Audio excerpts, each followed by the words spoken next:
À tous, j'espère que vous allez bien. Petite vidéo comme demandé sur comment trouver un top et un bottom dans le marché des cryptos. Alors que ce soit le top et le bottom qu'on appellera structurel, qui va être le top et bottom d'un marché haussier ou d'un marché baissier, mais aussi tout ce qui va être top et bottom, on va dire locaux, donc qui sont à l'intérieur d'un bull run, parce que ça va être ultra intéressant de pouvoir timer ça grâce à l'analyse on-chain pour pouvoir avoir des entrées et des sorties qui vont être optimisées afin de pouvoir gagner beaucoup plus d'argent pendant une période haussière et ne pas juste euh, holder un token pour pouvoir le revendre plus tard ou on ne sait pas quand. Donc l'introduction, c'est pourquoi est-ce si dur de timer un top ou un bottom? Pourquoi tout le temps on a des gens qui se trompent alors que je vais vous présenter quelques indicateurs qui semblent être justes, après toujours à remettre en contexte macro, remettre en contexte social, où est-ce qu'on en est sur l'euphorie et la peur des gens dans le marché, et aussi toujours à dire que ce n'est pas ultra précis et que c'est des zones sur lesquelles on va acheter, on va pouvoir vendre. Donc, pourquoi le marché ment? On a le prix, donc ce que l'on voit, et ce que le marché vit à l'intérieur de ce prix. On peut passer 100 000 dollars, mais les gens peuvent être non pas en euphorie, mais plutôt dans le déni ou dans une période où ils sont plutôt en lassitude. L'analyse on-chain va vous donner quel est le comportement véritable des investisseurs. Pour recontextualiser toujours, l'analyse on-chain, c'est l'analyse de ce qu'il se passe sur la blockchain car c'est transparent pour pouvoir en faire des indicateurs et pour pouvoir lire le marché. On a aussi une chose qui nous dit pourquoi est-ce que les gens se trompent, c'est parce que l'humain est mal câblé pour investir rationnellement. Il vend quand il a peur, il achète quand il est euphorique. Donc c'est pour ça que ça amène à des comportements humains qui vous font aller à l'encontre de ce que vous voyez sur le marché. Et aussi parce que les tops ne ressemblent pas à des sommets et les bottoms ne ressemblent pas à des creux. À chaque fois, ça, on ne sait pas où est-ce qu'on en est, on va avoir peur. Ils ressemblent à une normalité plutôt prolongée sur laquelle on va se dire bon bah là en fait on sait qu'on est en bear market, ah bah là on sait qu'on était en euphorie, soit avec du recul qu'on arrive à voir ça. Donc ce que vous devez comprendre, c'est que les meilleurs investisseurs ne prédisent pas, ils réagissent aux signaux qu'ils voient et ils réfléchissent en termes de probabilité. Donc l'objectif, comme je vous le disais, c'est pas de choper le point parfait, mais de trouver une zone asymétrique en termes d'information pour pouvoir acheter ou vendre. Donc ce que vous voulez apprendre, c'est à éviter de vendre au pire moment et à accumuler quand le risque est faible.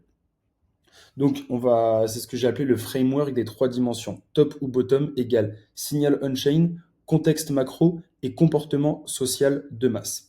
Si on rentre plutôt dans ce qui va être local et non pas ce qui va être long-termiste. Donc, au niveau des top et bottom locaux. La première chose que je voulais vous présenter, c'était le MVRV. Donc, le MVRV que vous voyez ici, mais le MVRV sur les short-term holders. Les short-term holders, je le rappelle, ce sont les holders depuis moins de 6 mois, donc les nouveaux arrivants. Et le MVRV, c'est Market Value, donc le prix du marché, divisé par Realized Value. Realized Value, c'est le coût d'acquisition moyen de ces mêmes short-term holders, c'est-à-dire à combien est-ce qu'en moyenne ils ont acheté le marché. Déjà, il y a une chose aussi qui va être importante à regarder, c'est déjà le short-term holder cost basis, c'est le prix moyen d'acquisition.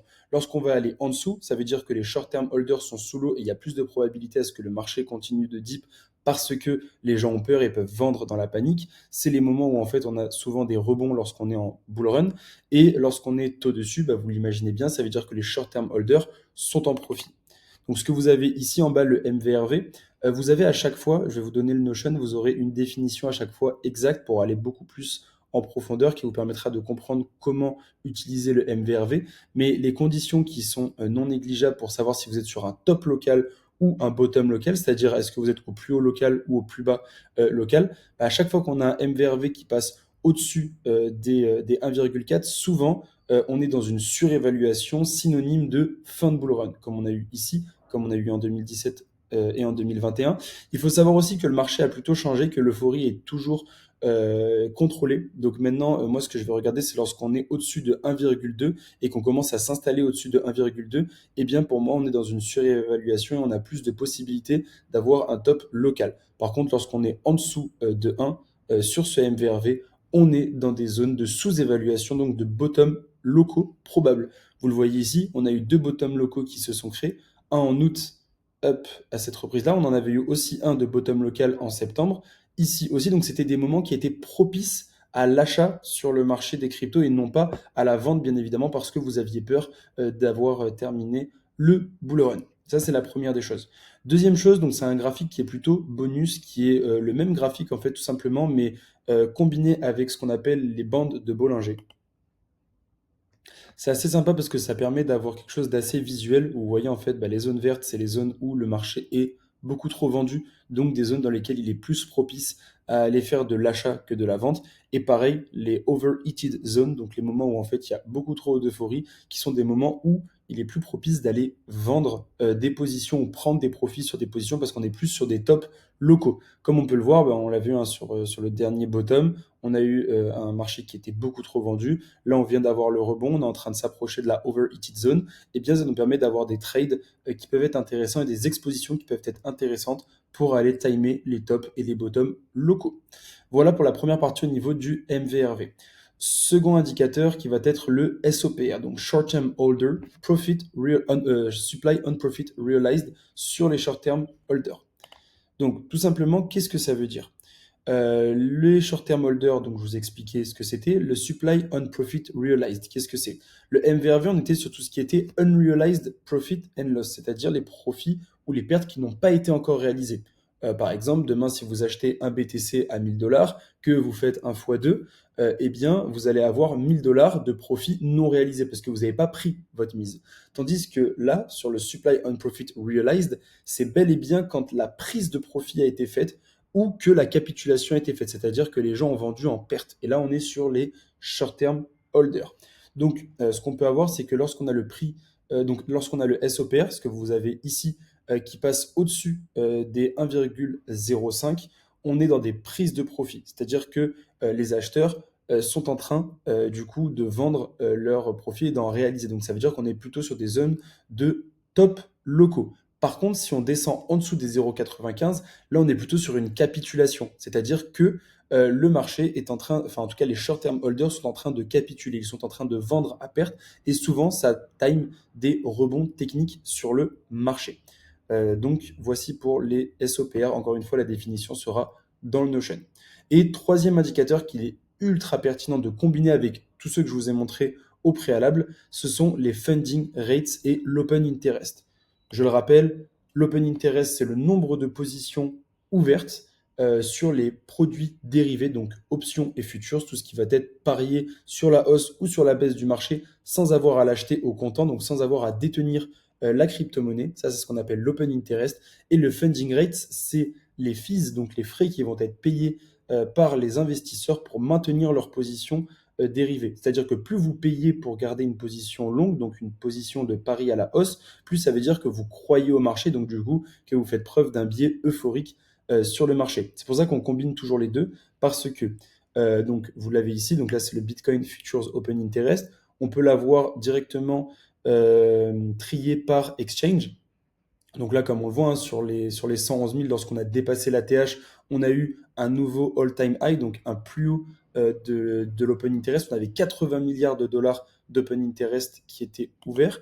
Et si vous le combinez ici avec les futures funding rate, on avait donc du coup des fees qui étaient payés de manière donc positive par les personnes pour détenir des positions longues sur le marché. Ce qu'on dit souvent en termes de conditions pour savoir lorsqu'on a un top, c'est lorsqu'on a un funding qui est très positif, c'est-à-dire au-dessus des 50%, comme on avait pu l'avoir en tout cas en 2021. Donc lorsque vous avez un funding qui est au-delà des 50%, voire maintenant, étant donné qu'on a moins d'euphorie, je pourrais descendre à 40%. Donc avoir un funding qui est au-dessus de 50%, voire au-dessus de 40%, plus un open interest, comme on l'a vu, qui est élevé, ça va nous donner un top local imminent. C'est ce qu'on a vu par exemple up sur ce top-là, où on avait eu un plus haut au niveau de l'open interest, plus vous prenez le funding rate qui lui aussi était au-dessus de 50%, ça vous donne un top local imminent. Et alors, pour ce qu'on appelle le bottom local aussi potentiel, c'est lorsque nous avons ici donc un funding rate qui est négatif, mais les prix sur BTC qui sont plutôt stables. Ça marque souvent un bottom local potentiel. Donc ça, c'est les trois indicateurs qui vont être ultra pertinents de regarder pendant une période haussière qui vont permettre de savoir quand est-ce qu'on a des tops locaux et des bottoms locaux. Il faut ajouter aussi donc la deuxième chose qui est le social sentiment. Donc regardez au niveau de Twitter où est-ce qu'on en est, qu'est-ce que les gens disent, c'est souvent très intéressant et très pertinent. Est-ce qu'on est dans une euphorie de masse où tout le monde nous dit ça y est, ça va péter, souvent synonyme de top local? Est-ce que vous avez des gens qui disent la crypto est morte, c'est fini, on va aller plus bas, souvent synonyme de bottom locaux. On l'a vu à de plusieurs reprises, hein, à chaque fois qu'on arrivait ici, c'était OK, peut-être que c'est fini, peut-être que cette fois-ci, le marché ne voulait pas aller faire un nouvel ATH. Là, ici, pareil, ça y est, on a fait l'ATH, c'est reparti. Et aux 74 000, tout le monde pensait que le marché était fini. Ce qui n'a pas été le cas si on avait regardé tout ce qui était on-chain. Et c'est ce que j'avais dit à l'intérieur de notre club d'investisseurs, le Squazar, qui était du coup que le marché n'était pas en train de finir, mais était plutôt en train de d'ingurgiter, on va dire, l'excès d'euphorie que nous avions eu. Et il faut aussi mettre ça en corrélation avec la macro, parce que c'est ultra important maintenant que le marché s'institutionnalise, notamment dû au fait que les États-Unis sont rentrés dans la course sur Bitcoin. Maintenant, il y a forcément à prendre en considération ce qui est en train de se passer sur les marchés financiers, au niveau de l'inflation, au niveau des taux d'intérêt, au niveau de ce que font les politiques des banques centrales, au niveau de ce que fait Donald Trump aux États-Unis, par exemple. Maintenant, nous allons aller sur la deuxième partie, les tops et bottoms structurels, c'est-à-dire plutôt les tops et les bottoms de cycle. Encore une fois, je vous ai pris trois indicateurs que nous allons analyser. Le premier étant le MVRV. Donc tout à l'heure, je vous ai expliqué ce qu'était le MVRV, mais cette fois-ci, ça va être non pas sur le short-term holder, mais sur toutes les cohortes d'investisseurs, afin de savoir quand est-ce que le marché est plutôt en euphorie ou est plutôt en bottom. Au niveau du MVRV Pricing Bands, donc qui est l'indicateur que vous avez juste ici. Encore une fois, ce qui est assez intéressant à voir, c'est qu'on a eu plutôt des tops de cycle lorsque on avait un MVRV qui était au-delà des 3,5. On l'a eu en 2017, on l'a eu en 2021, mais on l'a eu aussi en 2012 à de multiples reprises. Là, ce qu'on est en train de voir, et ça c'est aussi une de mes thèses, c'est que le marché étant aujourd'hui aux mains des institutionnels, on a plus des tops probables lorsqu'on arrive sur les 2,8, donc du coup le MVRV plus 1 SD, on a plus de probabilités de top là-dessus. Et vous pouvez tout simplement aussi avoir la même chose, notamment au niveau des bottoms. Lorsqu'on descend en dessous de 1, c'est souvent des zones de bottom. On l'a eu ici, on l'a eu ici aussi au niveau du marché. Donc, pour moi, lorsqu'on dépassera les 3, voire les 3,5, on aura un top de cycle historique. Et lorsque nous sommes en dessous de 1, on a un bottom de cycle qui est confirmé à ce niveau-là. Deuxième chose maintenant que je voulais vous montrer, qui est le Revived Supply Breakdown by Age. Pareil, au niveau de la définition et les conditions, ce seront ici. Tout simplement, ça montre à quel moment en fait on a des tokens qui bougent en fonction de leur âge. Qu'est-ce que ça veut dire? C'est-à-dire que si vous avez un token, par exemple, on va prendre tout ce qui est 5 à 7 ans, qui va être ici. Donc on va enlever tous les autres. Tout simplement, en fait, ici en vert, vous voyez le nombre de BTC qui bougent en fonction de leur âge. C'est-à-dire que en mars 2024, eh bien, toutes les personnes qui détenaient du BTC depuis plus de 5 à 7 ans commencent à bouger, c'est-à-dire commencent potentiellement à vendre. Et ces personnes-là ont commencé à revendre ici en avril 2024 et ici en janvier 2025. Ça va être très important de venir analyser ça, tout simplement pour regarder à quel moment est-ce que les long-term holders ou les personnes qui détiennent du BTC depuis un bon moment sont en train de vendre tout simplement. Ils sont en train de se délester de leur token. Et notamment lorsqu'on a plus de 40 000 BTC qui commencent à être vendus, notamment de la part des personnes qui détiennent des bitcoins depuis plus d'un an, c'est souvent des moments qui nous donnent des tops. Et lorsque on voit qu'on n'a pas beaucoup de supply qui bouge, c'est souvent des synonymes de bottom ou alors des synonymes aussi de capitulation de la part des investisseurs plutôt court terme, on va dire entre 6 mois et 2 à 3 ans parce que forcément, c'est des personnes qui up. Et on peut prendre ça tout simplement pareil. Si on veut juste regarder au-dessus des 3 à 5 ans, lorsqu'on est au-dessus des 10 000 ventes de la part de ces personnes-là, ça peut être des synonymes de top locaux sur le marché ou de bottom locaux aussi. Donc ça va être très intéressant à combiner. Là, c'est moins précis que les précédents indicateurs que je vous ai montrés, mais c'est surtout pour vous faire comprendre dans quel momentum nous sommes. Est-ce que les long-term holders sont en train de vendre leurs tokens ou de bouger leurs tokens? Et ça va nous donner des zones probabilistiques de potentiel top ou de potentiel bottom, pour le coup, structurel. Et ensuite, je voulais vous présenter l'indicateur que j'ai appelé l'indicateur ultime pour savoir les tops et les bottoms locaux, qui pour moi est un sacré glitch au niveau long terme, afin d'identifier les meilleures zones. C'est le Bitcoin Cycle Extreme Oscillators. Donc tout simplement, il va prendre plusieurs indicateurs de top et de bottom on-chain, que sont le cycle top signal, le Puel Multiple, le SOPR dont je vous ai parlé, le Cycle Low Signal, le Reserve Risk et le MVRV. Et tout simplement, vous allez pouvoir voir, lorsqu'on a des zones en bleu, vous avez en fait tous ces indicateurs-là qui vont venir, qui vont venir en fait s'alerter. Et derrière, vous allez avoir directement votre bottom structurel. Et pareil pour le top structurel. Et ce qu'on peut voir, c'est que là, dans le marché que nous avons actuellement, nous n'avons toujours pas eu de top structurel car tous les indicateurs n'ont pas sonné en même temps. Et souvent, en fait, cet indicateur vous permet de pouvoir voir à quel moment est-ce que tous ces indicateurs-là vont pouvoir sonner en même temps. Donc voilà un petit peu au niveau du top et bottom structurel ce que je voulais vous présenter. Au niveau du comportement social et narratif qu'il va falloir identifier dans ces périodes-là, notamment lorsque nous sommes en top de cycle, c'est est-ce que vous entendez ce n'est que le début, tout le monde est en train de parler de l'adoption de masse et que ça y est, nous sommes dans un super cycle, les influenceurs qui commencent à parler beaucoup de lifestyle, de ce qu'ils sont en train de gagner. Et le bottom cycle, c'est crypto is dead, fermeture des boîtes, total désintérêt de la part du marché. Pour conclure, au niveau de cette vidéo qui a été longue et dont je vous laisse dans la description directement le Notion avec toutes les explications, c'est rappelez-vous que tous ces indicateurs n'ont de valeur que replacés dans leur contexte. Ce que je veux vous transmettre à travers mes lives et mes vidéos, c'est une vraie logique de lecture on-chain, pas des signaux mécaniques à suivre aveuglément.